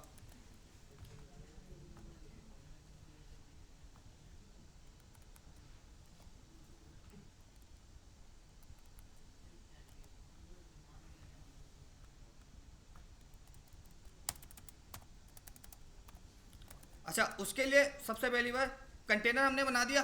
ठीक है, हमारी मेन बॉडी जो प्रोजेक्ट का जो कंटेनर है वेबसाइट का, यहाँ पे हमने एक रॉ बना दी। ठीक है, रॉ के बगैर ऐसा नहीं सोचिएगा कि कॉलम अप्लाई हो जाएगा। ऑब्वियसली एक पहले रॉ बनी हुई होगी, उसी के अंदर फिर कॉलम अप्लाई होंगे, डायरेक्ट कॉलम पे वो अप्लाई नहीं होगा। रॉ बना दी हमने कॉलम बना दिया। ठीक है, अच्छा अब ये कॉलम क्या करेगा, अब मिसाल अब मैं आपको एडिट बना दूँ, इसके अंदर क्लास दे दी डेंजर P2।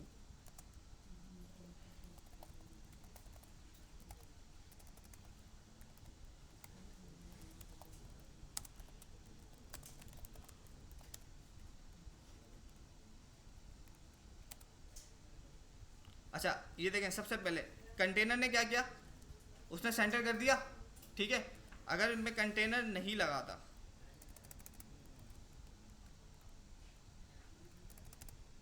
तो वो जो इसकी साइड की मार्जिन है ना स्पेस, वो नहीं लेगा, वो उसको फिल विड्थ पे ले जाएगा। अच्छा, ये भी हम कर सकते हैं किससे, कंटेनर फ्लूट से। अगर हम कंटेनर फ्लूट करेंगे ना तो वो विड्थ अपनी 100% ले लेगा, वो फिर साइड से कोई भी मार्जिन नहीं छोड़ेगा। ये किस लिए कंटेनर फ्लूट कब यूज़ होता है, अब जो वेबसाइट के आपने देखे होंगे स्लाइडर चल रहे होते हैं। ठीक हो गया, स्लाइडर जो चल रहे होते हैं उस पर कंटेनर फ्लूट यूज़ हुआ होता है, बाकी की चीज़ें कंटेनर सिंपल यूज़ हुआ होता है। और कोशिश कीजिएगा, कोशिश क्या बेस्ट प्रैक्टिस ही यही है कि एक वेबसाइट के अंदर कंटेनर एक हो। मैंने देखे हैं प्रोजेक्ट्स बच्चों के, वो मल्टीपल हर सेक्शन के अंदर कंटेनर यूज़ कर रहे होते हैं। जो हम लास्ट बैच में भी थे वो क्या करते हैं कि वो एक सेक्शन बनाया, उसको सेंटर करने के लिए कंटेनर रख दिया, उसके बाद दूसरा सेक्शन बनाया, उसको भी कंटेनर में रख दिया। नहीं, आप एक ही मैन कंटेनर दें, उसके अंदर आप बनाते जाएं, आपकी वेबसाइट ऑटो रिस्पॉन्सिव और सेट होती रहेगी। अच्छा, अभी हमने इसको कंटेनर दिया, ठीक हो गया। अभी आप देखें इसके कंटेनर के अंदर मैंने एक रॉ बनाई और रॉ के अंदर एक कॉलम दे दिया, उसको मैंने कोई प्रीफिक्स नहीं दी, क्योंकि यहाँ पे क्या लिखा हुआ है देखें कि कॉल अगर आपने कुछ भी नहीं दिया ना तो वो ऑटो ले लेगा। स्मॉल स्क्रीन पे कोई भी अगर आपने कुछ भी नहीं दिया ना वो ऑटो एक कॉलम ले लेगा। अब अगर हम यहाँ पे इसी तरह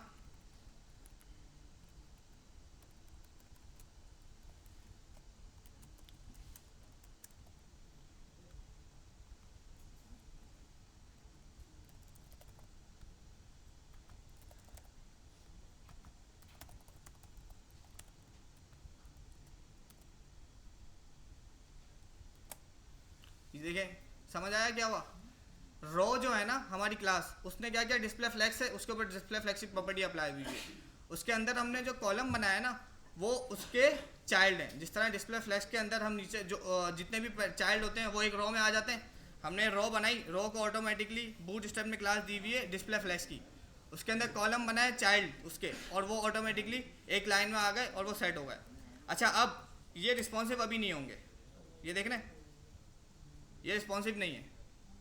क्यों नहीं है? हमने उसको कॉलम पे डिफाइन नहीं किया। अभी तो हमने बस बोल दिया कि भाई ये कॉलम है, हमने उसको डिफाइन नहीं किया। अब ये करेंगे, अब अगर इसको सिंपल स्टाइल उससे देखते प्योर CSS से, तो हम क्या करते कि जो चाइल्ड है उसको हम विड्थ दे देते 100%, ठीक है। मीडिया एक्यूरी MD पे जाते, टैबलेट वाली मीडिया एक्यूरी पे जाते, हम उसको शायद बोल देते 50%, और फिर स्मॉल पे आते फिर दोबारा 100% कर देते, तो इस तरह सेट होता। इसमें हमने क्या किया, कॉल 12 किया। कॉल 12 क्या करेगा, यहाँ पे देख रहे हैं XX के लिए कोई प्रीफिक्स नहीं है, मतलब जो 576 PX से नीचे की डिवाइसेस हैं उसके साथ आपको जस्ट कॉल डैश, मतलब इसकी कोई प्रीफिक्स नहीं है साइज़ की, क्योंकि साइज़ जो SM शुरू हो रहा है वो 540 PX से ज़्यादा उस पर शुरू हो रहा है इंक्रीज पे। तो हमने कॉल 12 किया, तो ये क्या करेगा, जो एक्स्ट्रा स्मॉल डिवाइसेस है ना उस पर एक दिखा देगा, ठीक हो गया। अच्छा, फिर हम करते हैं कॉल SM, उस पर भी हम क्या चाह रहे हैं कि भाई 12 ही दिखाए, मतलब क्योंकि 12 का ग्रिड सिस्टम होता है, अगर हम 12 ही दे देंगे तो उसको एक लाइन में कब क्या नज़र आएंगे, एक ही कार्ड नज़र आएगा स्मॉल स्क्रीन पे। हम कॉल MD पे कहते हैं 6। कॉल MD पे 6 क्यों कर रहे हैं, क्योंकि हम चाह रहे हैं कि टैबलेट वाली स्क्रीन पे 2 कार्ड नज़र आए। कॉल LG 4, ठीक हो गया।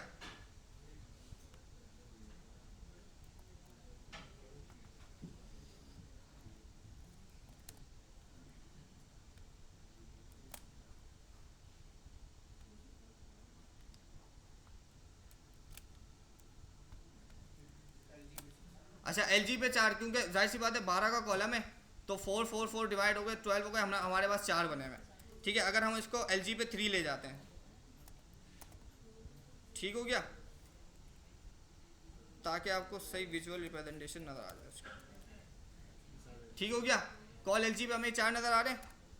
अब हमने कोई एडिशनल मीडिया क्यूरी नहीं दी है, हमने उसको क्या बोला था, मीडियम पे कितने दिखा दो, 6, एक कार्ड की विड्थ कर दो 6। क्या हो रहा है, एक कार्ड की वो ऑटोमेटिकली उसने क्या की, विड्थ 50% ले ली स्क्रीन को डिडक्ट करके, हमारे ये 2 आ गए कार्ड। अब और स्मॉल पे जाते हैं तो वो 12 पे चला गया। इसके अंदर आपने कोई एडिशनल CSS नहीं दी, कोई मीडिया क्यूरी नहीं दी, आपने जस्ट क्या किया, जो बनी बनाई क्लास है उसी को अप्लाई किया और वो अप्लाई हो गई जस्ट। तो बूट स्टेप का जस्ट सिंपल काम ये है कि आपको क्लासेस पता होनी चाहिए, क्लासेस के चार्ट्स का जो ये सिस्टम है ना ये पता होना चाहिए कि कौन सी क्लास की प्रीफिक्स पे क्या काम कर रहा है, ठीक हो गया। अच्छा, अभी ये जो है इस पर हम सिंपल ये करेंगे। अच्छा, इसकी जो कुछ प्रॉपर्टीज़ होती है ना, जैसे अभी आप ये देख रहे होंगे BG danger, P2, rounded MD, ये बाय डिफ़ॉल्ट CSS की वो बनी हुई हैं, जो बूट स्टेप की कुछ स्टाइल क्लासेज हैं वो बनी हुई हैं। उनके पीछे BG डेंजर के पीछे जस्ट बैकग्राउंड कलर रेड चल रहा है, P2 के पीछे जो पैडिंग है वो 1.2 REM चल रही है ऑल साइड से, राउंडेड MD के अंदर बॉर्डर रेडियस चल रहा है। तो आपका स्टाइल जो एडिशनल कस्टम CSS थी ना वो बहुत लेस हो जाएगी, मिनिमम आपकी जस्ट क्लासेस आपको रिवाइंड। अच्छा, ये ऐसा नहीं कि आप कहेंगे कि सर ये सब याद करनी पड़ेंगी, ऐसा नहीं होता। कुछ क्लासेस ऐसी होती है जब आप प्रैक्टिस करते रहते हैं तो ऑटोमेटिकली वो फिर आपको याद हो जाती है, जैसे कार्ड हो गया, ये कॉल वाली क्लासेस हो गई, जितने भी पी टू वो होगा ऐसा, इसके अंदर भी वही वाली बात कि अगर मैंने इसको यहाँ बीजी डेंजर दिया है, यहाँ P2 दिया है, यहाँ पे मैं कोई और अपनी क्लास देना चाह रहा हूँ ना, तो यहाँ पे जस्ट मैं अपनी क्लास दूंगा और अपना स्टाइल दे दूंगा, सिंपल ये करूँगा। सही हो गया। अच्छा, अभी जो कार्ड बनाए थे यहाँ तक कहानी समझ आ गई। जो बूटस्ट्रैप का ग्रिड सिस्टम कर रहा है, क्या कर रहा है कि वो ऑटो स्क्रीन पे सारे ब्रेक पॉइंट्स को सेट देख रहा है, जिस जिस ब्रेक पॉइंट पे हमने कॉलम सेट किए हुए, और उस हिसाब से वो अप्लाई करके उसको प्रीफिक्स में सामने ला रहा है। जिस तरह ये सिंपल हो गया, इसके अंदर थोड़ी गैपिंग देंगे तो वो ऑलरेडी सेट हो जाएगा। यहाँ तक कहानी की समझ आ गई? किसी का कोई सवाल? क्लियर है?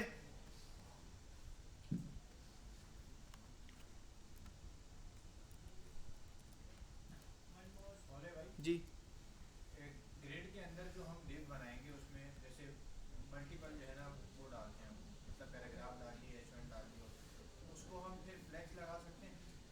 हाँ बिल्कुल। अच्छा, फ्लैश की डायरेक्ट प्रॉपर्टी कह रहे हैं हम। हाँ वो हाँ तो बिल्कुल। तो हो गया ना। ये एक तो ये रॉ वाला कॉलम हो गया। अब आप कह रहे हैं कि भाई मैं एक जस्ट एक सेक्शन बनाना चाह रहा हूँ, ठीक हो गया, उसके अंदर ना मैं फ्लैक्स अप्लाई करना चाह रहा हूँ, तो उसकी प्रॉपर्टी होती है डी फ्लैक्स करके। नहीं मैं ये नहीं कह रहा, मैं कह रहा हूँ जैसे हमने एक ग्रिड बनाया ना, ग्रिड के अंदर एक और डिव बना हुआ है जिसमें हमने बहुत सारी प्रॉपर्टियाँ डाल दी, मतलब लाइन ऑफ कोड लिख दिया। देखें ये रॉ बना हुआ है, ये कह रहे हैं रॉ बना हुई, रॉ बनी हुई है, ठीक है। अब इसके इसके अंदर भी हम फ्लेक्स लगा सकते हैं, मतलब रॉ तो ऑलरेडी फ्लैक्स है ना, रॉ ऑलरेडी फ्लैक्स है, कॉलम को आप फ्लैक्स दे सकते हैं। हाँ कॉलम को हम यही कहना चाह रहे हैं, कॉलम को दे सकते हैं। रॉ तो ऑलरेडी फ्लैक्स है, रॉ फ्लैक्स है तभी तो आप देखें ना वो उसने एक ही रॉ में कर दिया, ठीक है। कॉलम पे फ्लैक्स नहीं लगा हुआ, कॉलम उसका पेरेंट है, कॉलम जस्ट आपकी जो विड्थ है ना वो सेट कर रहा है बूटस्ट्रैप पे, ठीक हो गया। अब आपको ऑब्वियस सी बात है, बिल्कुल ऐसा सिनेरियो आएगा कि आपको कॉलम को डिस्प्ले फ्लैक्स देने की जरूरत पड़ेगी, तो आप इसको यहाँ से जस्ट ये कर देंगे डी फ्लैक्स, आप इसको डी फ्लैक्स कर देंगे तो ये प्रॉपर्टी अप्लाई हो जाएगी यहाँ पे, ठीक हो गया। अब ये करके बताओ दिखाऊँ, अगर ये मैं बूटस्ट्रैप की ये जो है ना ये है,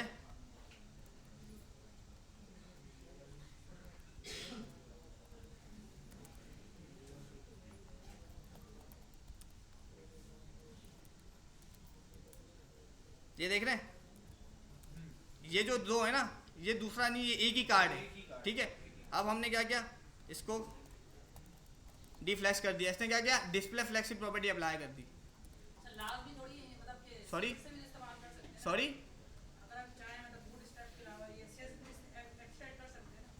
कर तो सकते हैं, लेकिन जब बूट स्ट्रैप है तो फिर सी एस बूट स्ट्रैप आई इसीलिए आपकी आसानी के लिए डेवलपर की, कि जस्ट वो क्लास अप्लाई करे और सी एस एस अप्लाई हो जाए। सी एस एस कर सकते हैं तभी तो बूट स्ट्रैप बनी है। जो बूट स्ट्रैप है वो सी एस एस का ही निचोड़ है, वो सारी मोल्ड हुई भी सी एस एस है। हाँ हाँ बिल्कुल, वो आप सही के साथ साथ अपनी style dot C S S भी यूज़ कर सकते हैं। ऑब्वियस सी बात है, कंप्लीट बूट स्ट्रैप से आपके समझे 70 to 75% हेल्प हो जाएगी, बाकी जो एडिशनल है ना वो 25% आपको देनी पड़ेगी। लेकिन वही बात मैंने आपको शुरू में बताया कि बूट स्ट्रैप की डिफ़ॉल्ट क्लासेस को कभी भी आप क्लास नहीं दीजिएगा, क्योंकि अगर मिसाल आपने एक कार्ड बनाया हुआ है, ठीक है, कार्ड आपने 2-3 जगह पे यूज़ किया हुआ है, अब एक जगह आपको ज़रूरत पड़ती है कि कार्ड का ना थोड़ा विड्थ चेंज कर देते हैं, तो आपने कार्ड की प्रॉपर्टी पकड़ी और आपने उसको चेंज कर दिया, जो जिस सेक्शन पे आप है वहाँ तो चेंज हो गया, लेकिन जो प्रीवियस 2 सेक्शन जहाँ आपने नहीं छेड़ना था ना वहाँ भी उसका जो स्टाइल है वो ख़राब हो गया, क्योंकि बूटस्ट्रैप की जो क्लास है वो तो डिफ़ॉल्ट लगी हुई है, उस पर आपने डायरेक्ट अप्लाई कर दिया। तो ये सिनेरियो होता है, हमेशा अपनी अलग क्लास दे के रखिएगा। ग्रेड सिस्टम भी समझ आ गया यहाँ से, ठीक है। अच्छा, अब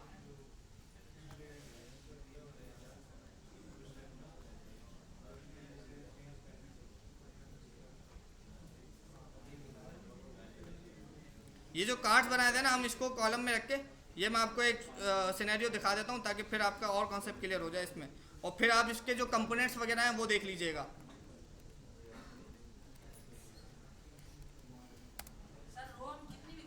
जी एग्जैक्टली, आपने एक सेक्शन बनाया, उस सेक्शन के अंदर आपने रॉ दी, उस रॉ के अंदर आपने काम कर लिया। कंटेनर नहीं, एक मेन कंटेनर, क्योंकि आप जब मेन रखेंगे ना तो वो तो ऑटोमेटिकली सेंटर हो गया ही ना, वो ऑटोमेटिकली सेंटर हो गई। एग्जैक्टली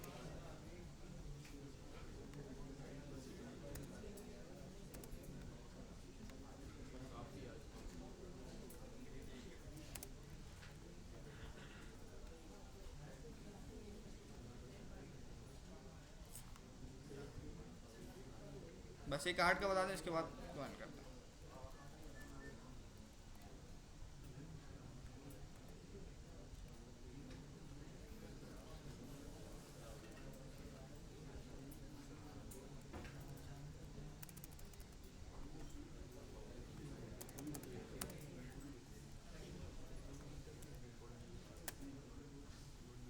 ये देखें क्या क्या हमने कुछ भी नहीं किया। हमने कार्ड की जो क्लास थी ऑलरेडी जो बूटस्ट्रैप पे लगी हुई थी, हमने अपनी जो स्टाइल थी ना कार्ड का वो हमने कमेंट कर दिया। ठीक हो गया। अब ये जो विड्थ ले रहा है ना, ये बूटस्ट्रैप की डिफ़ॉल्ट विड्थ है 23 REM आई थिंक होती है, ये कार्ड में आया। ठीक है, ये जो कार्ड है यही वाली सारी प्रॉपर्टीज़ यहाँ अप्लाई होंगी। अब कुछ चीज़ें हैं जैसे अब ये जो पैडिंग है, ठीक है, अब देखें ऑलमोस्ट सारी चीज़ें अपनी जगह पे फिक्स हैं, कुछ भी चेंज नहीं हुआ। ठीक हो गया। हमने क्या किया, अब ये जो बटन है, अब उस बटन को हम सेट कर देते हैं सिंपल। ये जो बटन है बूटस्ट्रैप का, हमने इसको क्या किया क्लास। अच्छा मैंने आपको बताया कुछ, आप जब इसको एक्सप्लोर करेंगे उसके कलर्स वगैरह भी हैं सारी चीज़ें, तो आप ये आप जब देखेंगे तो आपको पता चल जाएगा। अभी अब मैं यहाँ पे BG सक्सेस लाइट बैकग्राउंड पे था। ठीक हो गया। यहाँ से बॉर्डर हमने कर दिया नन। अब देखें आप ये सारी चीज़ें आपको आती हैं, जस्ट ये किस में हो रही है, अब जस्ट आप क्लास अप्लाई कर रहे हैं। बॉर्डर नन कर दिया, बॉर्डर हट गया उसमें से। ठीक हो गया।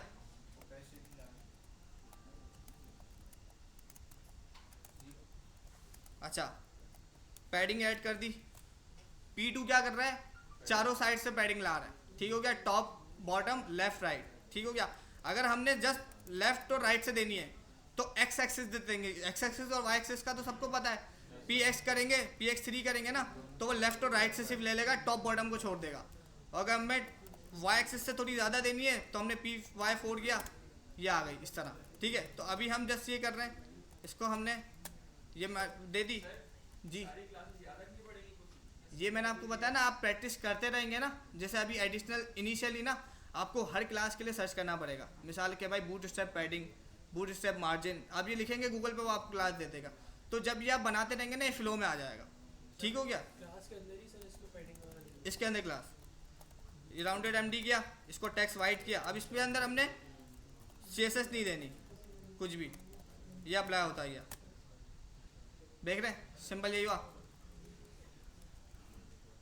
बोल्ड कैसे होगी? बोल्ड सॉरी बोल्ड कैसे होगी? बोल्ड क्या बताते हैं, बल्कि टेक्स्ट बोल्ड था आई थिंक।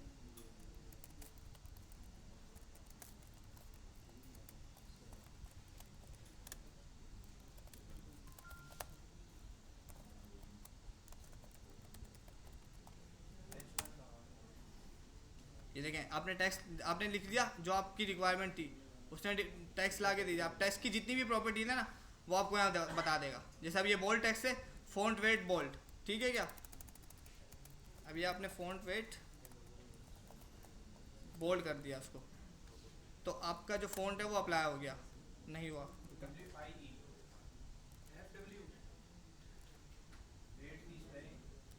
ओके। ये रुको एक मिनट,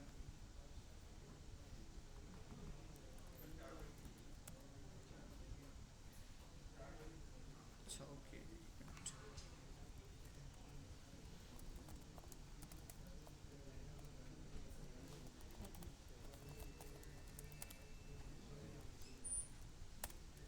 नहीं, इसकी प्रॉपर्टी है कोई,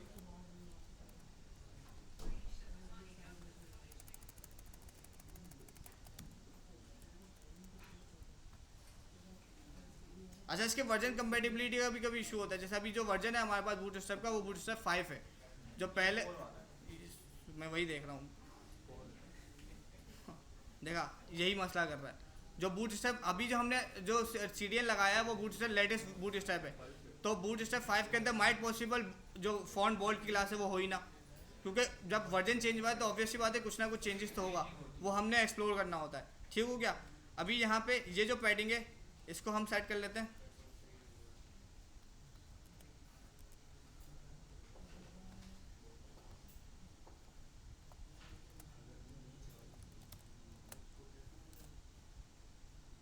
अच्छा इसमें इशू क्या आ रहा है, सेल टैग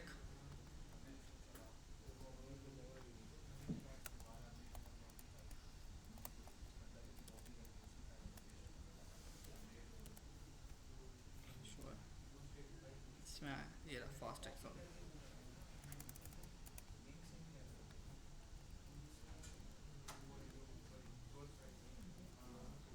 अच्छा, इसको हमने ATPX दिया हुआ है, इसको हमने 100 px की विड्थ बढ़ा दी, सिंपल। सेम इस पे भी आए। अच्छा, ये हमें विड्थ बढ़ाने की ज़रूरत क्यों पड़ी? क्योंकि अब जो हमारा कार्ड पे क्लास अप्लाई हो रहा है वो बूटस्ट्रैप की क्लास अप्लाई हो रही है, ठीक हो गया। तो हमने यहाँ से भी कुछ चेंजेस कर दी, यहाँ पे सेट हो गया, वही चीज़ आ गई, जो कार्ड है वो आपका बूटस्ट्रैप का आ गया। अब आपका ये जो इमेज है ना, ये देखिए इमेज बाहर आ रही है, ठीक हो गया। इमेज को आपने विड्थ जो दी हुई है,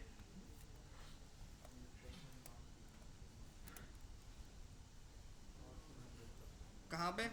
कार्ड इमेज है ना ये। अब कार्ड को हम क्या करेंगे, कार्ड इमेज को हम दे देंगे विड्थ 100%, तो वो किस पे अप्लाई हो जाएगी? जो सॉरी कॉलम इन्वर्टेड कॉमा से। हाँ सॉरी, कार्ड इमेज तभी अब क्या पता हो गया। नहीं, इसको हमने यहाँ से विड्थ दे दी, सेट हो गया, उसके उसमें चला गया। अच्छा, अब जो ग्रेड वाली सिस्टम थी, अब जो मैंने आपको बताया, देखें क्लासेस हमने अप्लाई करके देख ली थी सिंपल डिफ पे। अब यही कार्ड को, इन्हीं कार्ड को हम रख देते हैं, ठीक हो गया। ये जो कार्ड है यहाँ रख दिया, एक यहाँ, एक लास्ट यहाँ, ये अप्लाई हो गए।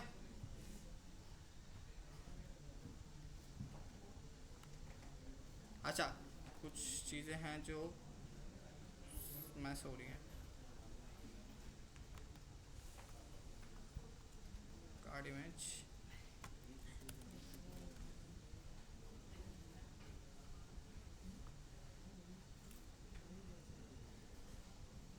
अच्छा इनकी कुछ ना कहीं से इसकी मार्जिन सेट हुई है, जी टॉप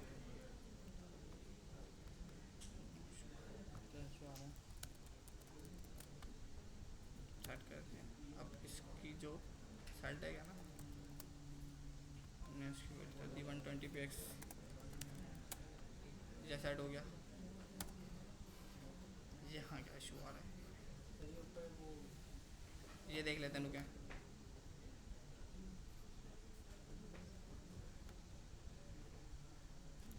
ओके ओके, शायद कार्ड अपना नहीं होगा।